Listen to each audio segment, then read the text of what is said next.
Hi, I'm Jason Class from tenkaratalk.com. And yesterday I came up with two pretty simple and pretty effective hacks to my Vise that I just wanted to share with you. The first one is regarding my background plate. Now, a lot of tyers like me use a background plate because it helps with your visual acuity when you're tying against a complicated background like this. So this one is a Dynaking, and it's great, but it only comes in one color, white. So that kind of limits how much acuity you get depending on what pattern you're tying. So if you're tying a lighter pattern or a pattern with grizzly hackle, it's hard to see the tips against the white background. So it's not really what I'd call a neutral background. It's also not great for taking pictures. So I wanted something where I could switch out the color depending on which fly I'm tying or taking a photo of.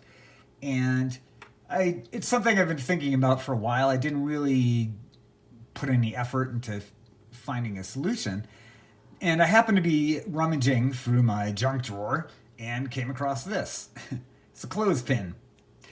I don't know why I have this. I don't have a clothesline. I've never dried my clothes on a clothesline. So I'm not really even sure where this is from.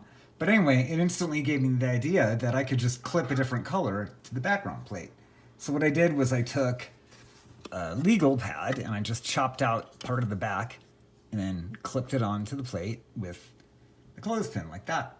And it works great. This color is very neutral. It's kind of like a tannish, brownish color. It works on a variety of different colors. And the best part is there's absolutely zero glare that comes back. So it's a very nice matte finish. It's great for taking photos, great for tying a variety of different colored flies. So then I thought, well, what if I did something a little bit more sophisticated and used one of these fancy chip clips? That would look a little bit more sophisticated, wouldn't it?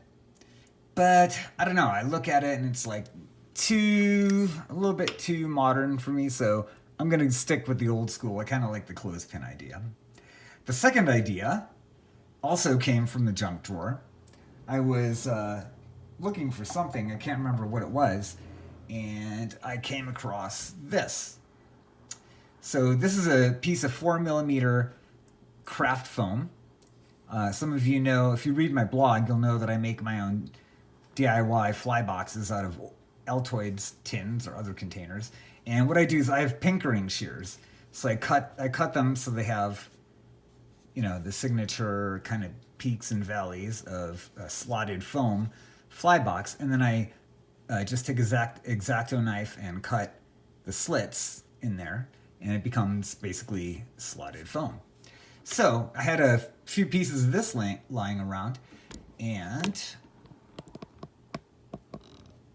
what I did was I just cut a small section and glued it to the base of the background plate. So this serves two purposes. One is if you're staging. So any of you who have done production tying know what staging is, but I never tie one fly at a time. I tie maybe 6 to 12 flies at a time. So sometimes I want to be able to prepare some of the hooks and things like that. For example, I might want to take all my hooks out and then all my beads and put the beads on there and line them up.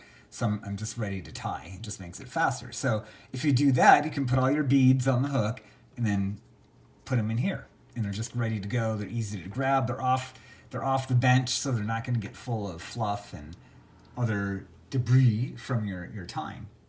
So the other reason you might want to do this is if you are using flies with glue or head cement or any kind of adhesive like that, you want to let them dry, and you probably don't want to waste time keeping in your vise, so you can just slide them in here. And it's a great place to let the fly dry being untouched, and it's just very convenient. It's right there. When they dry, just take them out and put them away. So that's it. Very, very simple. Took me about 5 minutes to do both of them. And it's improved my tying space tremendously. I can't believe how such a simple solution can do it. But sometimes, whenever you make do with what you have, you come up with brilliant solutions. And that's part of Tenkara, and it's part of fly fishing and the DIY of our craft. So, for more tips like these, visit my blog, tenkaratalk.com. Thanks for watching.